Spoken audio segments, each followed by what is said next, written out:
नमस्कार दोस्तों, इतिहास गवाह है मैं आपका स्वागत है। आज हम डिस्कस करेंगे एनलाइटनमेंट यानी कि प्रबोधन। और मैंने जैसे लास्ट एपिसोड में कहा, बहुत दिनों तक, मतलब साल ही समझ लीजिए, बहुत सालों तक मुझे ऐसा लगता रहता था कि रेनाइसेंस और एनलाइटनमेंट ऑलमोस्ट सिमिलर ही हैं, जस्ट टाइम का डिफरेंस है, इस तरीके से कुछ अंदाज़ा था मुझे। बट ऑनेस्टली बहुत फंडामेंटल डिफरेंसेस हैं एनलाइटनमेंट और रेनाइसेंस में। तो आज हम वो भी थोड़ा सा समझेंगे, थोड़ी सी देर डिस्कस करेंगे। तो क्या मतलब है एनलाइटनमेंट का? एनलाइटनमेंट का मतलब है कि एक लंबे अंधकार के बाद, after long darkness, light after long period of darkness. And darkness of what? Darkness of ignorance, darkness of non-solidarity, darkness of relying on the past. अपने past को देख कर उसी से ही कुछ कुछ सीख कर आगे बढ़ना, हमेशा अपने past पे rely करना, इस बात की darkness and darkness of superstition. तो इन सब चीज़ों से आगे बढ़कर जब हम लाइट की तरफ जाते हैं तो उस आइडिया को एनलाइटनमेंट कहा गया। और इसलिए जब हम एनलाइटनमेंट थिंकर्स कहते हैं, हम एक स्पेसिफिक टाइप के थिंकर्स की बात कर रहे हैं। तो देखिए, हुआ ये कि 16th सेंचुरी में there was focus on individual introspection, individual hypothesis, individual testing, iteration, ये सब इंडिविजुअल लेवल पे हो रहा था। फिर 17th सेंचुरी तक आते आते ये जो साइंटिफिक डिस्कवरी का जो प्रोसेस था, it became a group effort, collective effort लगने लग गया। और इसलिए हम देखते हैं 1666 में royal society of London form करी गई। फिर वैसे ही 1662 में French academy of science form हुई। तो these are just the examples of how this whole process of discovery, pushing each other's thought, argumentation took a group approach, took a collective approach. And इसमें एक चीज़ जो हमको समझनी है कि middle class used this scientific revolution in their favor. And how did they use in their favor? Is that by using that these advances, they became powerful and started getting more confident in their demands.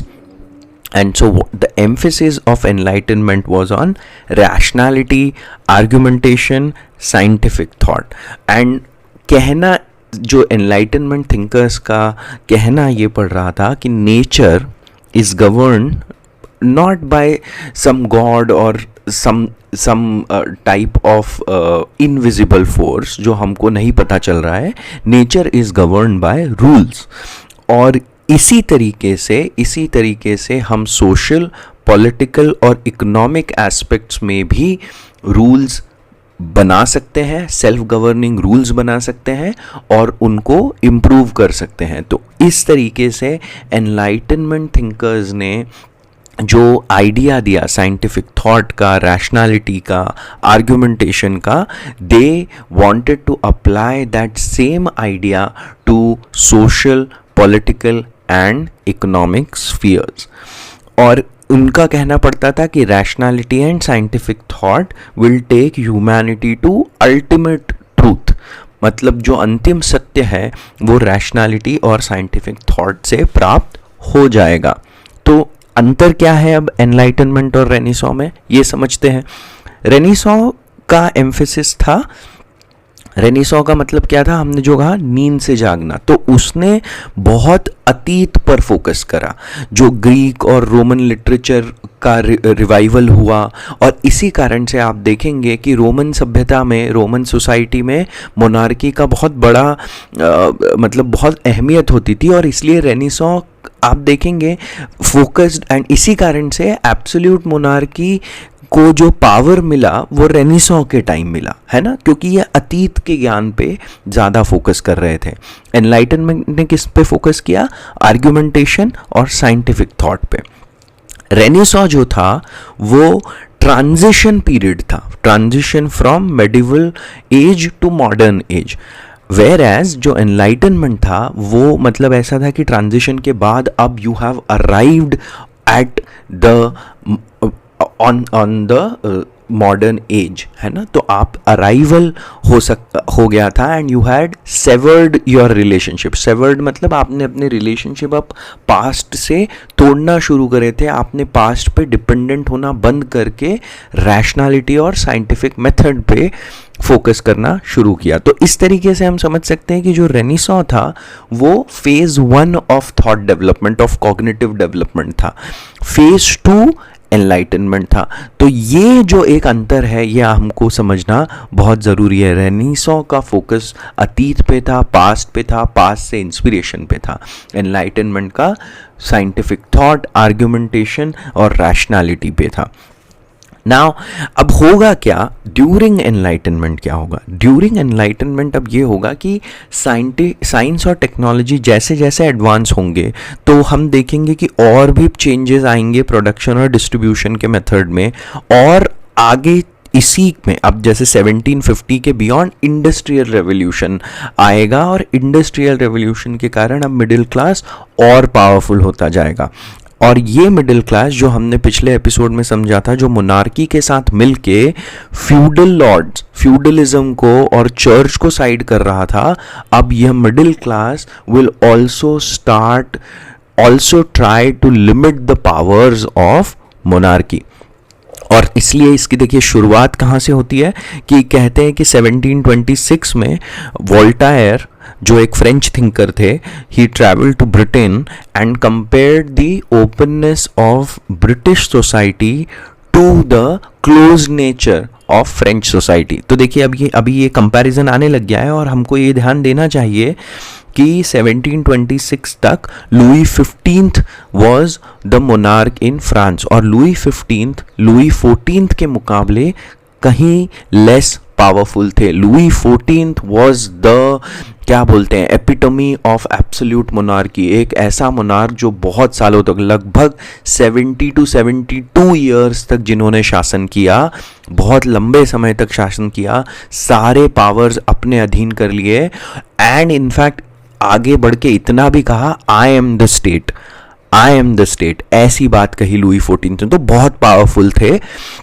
और अब Louis 15th आ गए थे जो इतने powerful नहीं थे. और इसी समय वोल्टेयर देख रहे हैं हम कि जाते हैं और दोनों सोसाइटीज़ को कंपेयर करके कहते हैं कि ब्रिटिश सोसाइटी में ज़्यादा ओपननेस है. फिर इसीलिए आप देखेंगे जो एनलाइटनमेंट का जो सबसे बड़ा इम्पैक्ट था वो था ब्रिटेन और फ्रांस पे. और उनका वहाँ से ही फिर जो वेस्टर्न यूरोपियन नेशंस थे उनमें एनलाइटनमेंट थॉट स्प्रेड हुआ. एनलाइटनमेंट ईस्टर्न यूरोप में इतना ज़्यादा स्प्रेड नहीं हुआ, ज़्यादा नहीं, लगभग नहीं ही हुआ.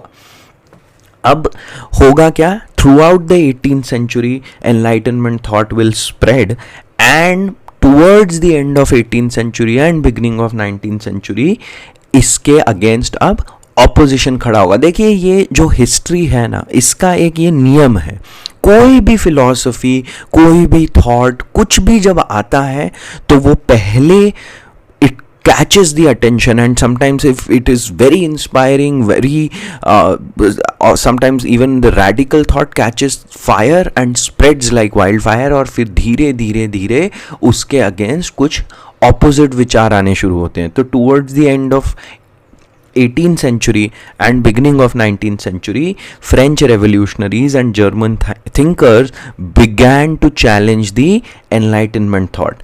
और कैसे चैलेंज दिया?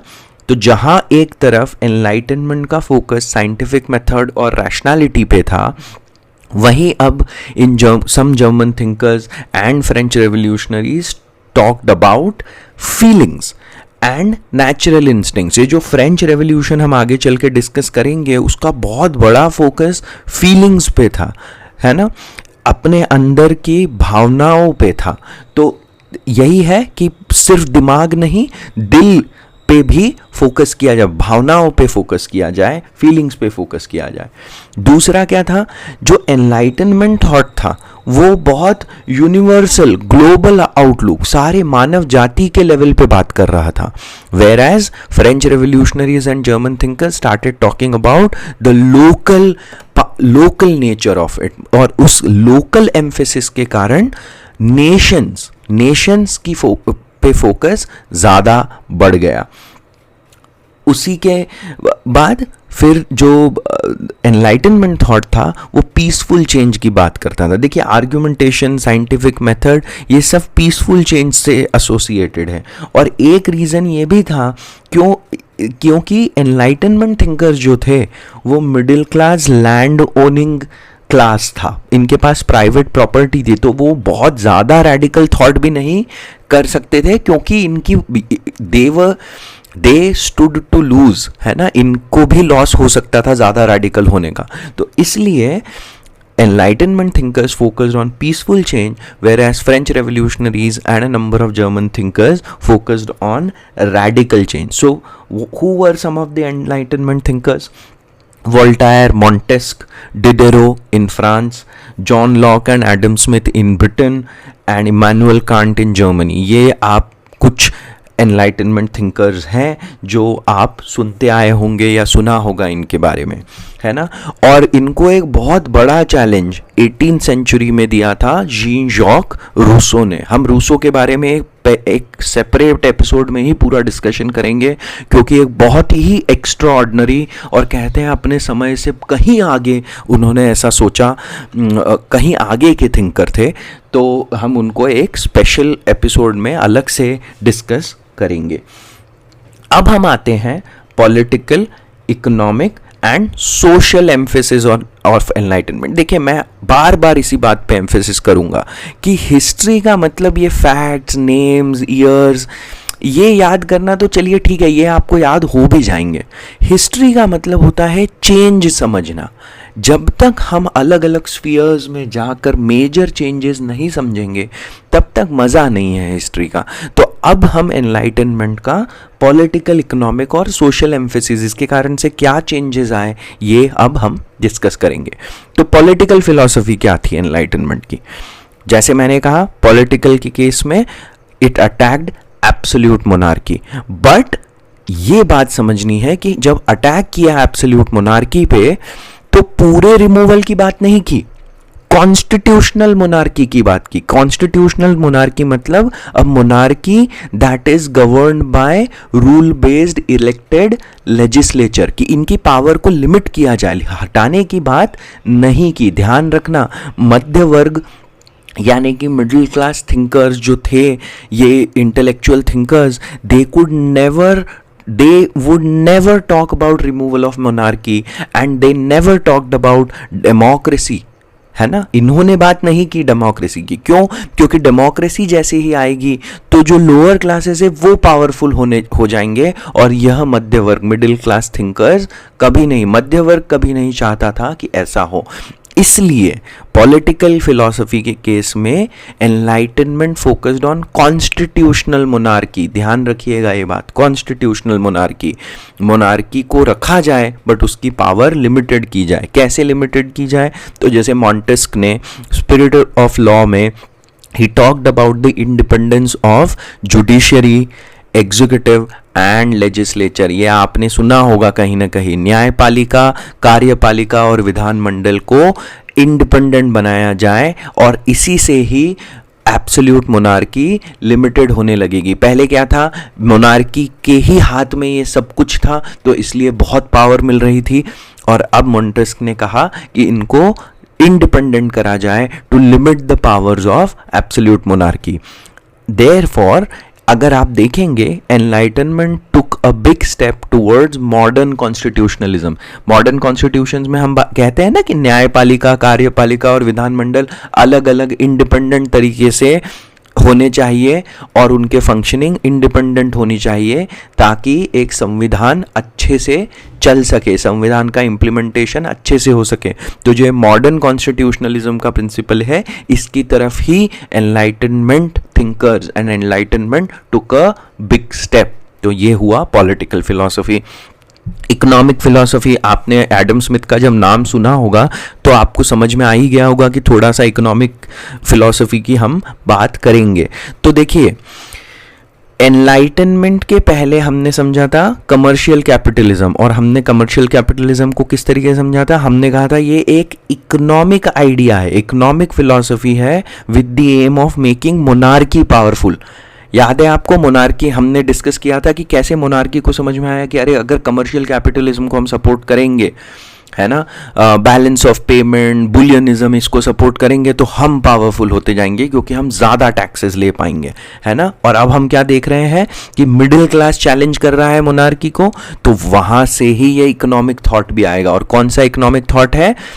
कमर्शियल कैपिटलिज्म के against free trade, laissez faire. और अगर आपको ये नहीं है, Adam Smith became the proponent of laissez faire, उनको फादर ऑफ इस कॉन्सेप्ट नहीं कहा जा सकता, जनक नहीं थे वो इस कॉन्सेप्ट के, ये कॉन्सेप्ट पहले ही आ चुका था। He became the proponent of laissez faire. और उन्होंने अपनी the wealth of the nations, जो एक बहुत उस समय की और आज के ज़माने की भी एक बहुत ही इम्पॉर्टेंट बुक है, क्योंकि हमको समझ में आता है कि उन्होंने क्या कहा, क्यों कहा, कैसे कहा उस किताब में। तो ही ना is called as the father of classical economics. तो क्या है क्लासिकल इकोनॉमिक्स? ये सब एनलाइटनमेंट की इकोनॉमिक फिलॉसफी है हम जो समझ रहे हैं अभी। तो क्या है क्लासिकल इकोनॉमी के एस्पेक्ट्स? सबसे पहले एडम स्मिथ ने क्या एम्फेसिस कहा कि market is govern by it's rules of demand and supply. देखिए ये रूल पे जो एम्फेसिस है वही बात है कि नेचर कोई और इनविजिबल पावर या गॉड नहीं चला रहा है, उसके एक सेल्फ डिटरमाइंड रूल्स हैं जिससे नेचर गवर्न होता है। और यही का यही हम इकोनॉमिक्स में भी लगा सकते हैं। तो यही की यही बात फिर एडम स्मिथ ने इकोनॉमिक्स में कही कि market is govern by its rule of demand and supply and is therefore self adjusting. इसमें किसी का हस्तक्षेप नहीं होना चाहिए, किसी मोनार्क का हस्तक्षेप नहीं होना चाहिए। दूसरा उन्होंने बात करी थ्योरी ऑफ इक्विलिब्रियम की। थ्योरी ऑफ इक्विलिब्रियम में उन्होंने क्या बोला कि जैसे जैसे डिमांड बढ़ते जाएगी आपका प्राइस भी इंक्रीज हो सकता है, और जैसे जैसे डिमांड किसी चीज की घटते जाएगी तो कितना चार्ज कर सकते हो आप इस प्रोडक्ट के लिए वो भी गिरते जाएगा। तो डिमांड और प्राइस का एक संबंध होता है एंड डिमांड से ही प्राइस डिटरमाइन होते रहेगी।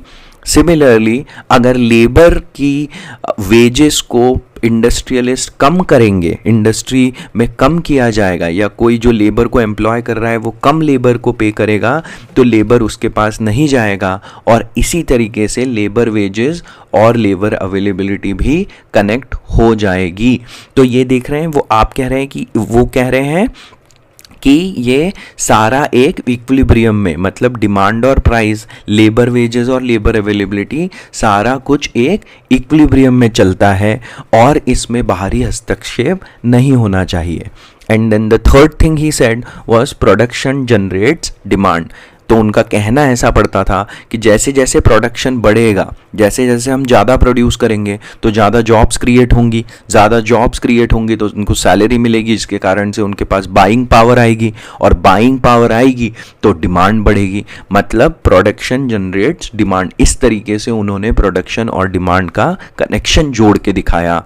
एंड फाइनली उन्होंने इंटरनेशनल ट्रेड की बात करी, और इंटरनेशनल ट्रेड में उन्होंने क्या बोला, ये जो whole idea of balance of payments था कि किसी एक का घाटा दूसरे का फायदा है या किसी दूसरे का फायदा एक का घाटा है, उसको उन्होंने चैलेंज किया। और उन्होंने कहा कि भाई ये ऐसा ज़ीरो सम गेम नहीं है, दोनों साइड गेन कर सकते हैं अगर सही से सोच समझ के ट्रेड करें। तो इस तरीके से उन्होंने कहा कि जो पार्टी को लॉस होगा वो अपने आप ही मार्केट छोड़ के चली जाएगी। तो इस तरीके से उन्होंने इंटरनेशनल ट्रेड पे भी फोकस किया। अब क्या होगा, एडम स्मिथ तो 1792 में चल बसेंगे और आगे चल के Karl Marx will challenge Adam Smith's philosophy, और उसके आगे चल के फिर 20th सेंचुरी में जब ग्रेट डिप्रेशन जैसी एक इवेंट होगी तो फिर क्लासिकल इकोनॉमिक्स को पूर्णतया चैलेंज मिलेगा और हम एक नए फिलॉसफी ऑफ इकोनॉमिक्स में मूव करेंगे। तो ये सारे चैलेंजेस आगे आएंगे, बट एडम स्मिथ जैसे मैंने कहा 1792 में चल बसते हैं, तो वो इसके चैलेंज को देखने के लिए जिंदा नहीं होते हैं, is what I am trying to say. He says, he gives all these principles of theory of equilibrium, demand and supply, self-adjusting markets, production generating demand and international trade, and उसको बाद में चैलेंज मिलता है। अब हम finally आते हैं social philosophy of enlightenment. क्या सोशल चेंजेस आए? तो सबसे बड़ा जो एक सोशल चेंजेस आया, ह्यूमनिज्म, मानवतावाद और individualism spread and became the basis for social, economic and political relationship. देखिए, आप एक बात हमेशा समझिए कि जब हम चर्च और फ्यूडलिज्म और मोनार्की की बातें करते हैं, इन सब के कारण इंडिविजुअल पे बहुत बहुत ज़्यादा शैकल्स थे, बहुत बहुत ज़्यादा बंधन थे। तो अब देख रहे हैं हम, जैसे जैसे चर्च या फ्यूडल लॉर्ड्स या नोबल्स, इनकी पावर को चैलेंज मिलता जा रहा है, इंडिविजुअल की जो पावर है that is taking the centre stage. तो ह्यूमनिज्म, मानवतावाद और individualism became spread and became the basis for social, economic and political relations. All thinkers emphasised on individual freedom. जो मॉन्टेस्क्यू ने स्पिरिट ऑफ लॉ कहा है ना, कि न्यायपालिका, जुडिशरी, एग्जीक्यूटिव और लेजिस्लेचर को इंडिपेंडेंट रखिए, that is towards individual freedom, towards ensuring individual freedom. Similarly Voltaire attacked monarchy, church, nobles in support of individual freedom. Voltaire ने एक बहुत फेमस बात कही थी कि the Holy Roman Empire is neither holy nor Roman and nor an empire. ये बहुत इन्होंने, आप देखिए, होली से पूरे रिलीजन को चैलेंज कर दिया, रोमन से पुरानी सभ्यता के कनेक्शन को चैलेंज कर दिया, और एम्पायर से मोनार्की को चैलेंज कर दिया। ये तीनों इस बड़े इंपॉर्टेंट कोर्ट में तीनों को उन्होंने इस तरीके से चैलेंज करा, and again focused on individual freedom. भारतीय सोसाइटी में, हमारे कल्चर में इंडिविजुअलिज्म को इतनी जगह कभी नहीं मिली और अभी भी नहीं है, क्योंकि हमारी सोसाइटी इस तरीके से ऑर्गेनाइज्ड है। अगर आप देखेंगे कि हमारे कॉन्स्टिट्यूशन में भी फंडामेंटल राइट्स उतने पावरफुल नहीं हैं जो आप अमेरिकन संविधान में देखते हैं या आप फ्रेंच संविधान में देखते हैं, जहाँ पे इंडिविजुअल फ्रीडम या फंडामेंटल राइट्स पे बहुत ज़्यादा एम्फेसिस किया गया है। तो अब ये हमने डिस्कस कर लिया सोशल, इकोनॉमिक और पॉलिटिकल फिलॉसफी ऑफ एनलाइटनमेंट। हमने आज डिस्कस किया the difference between the enlightenment and renaissance.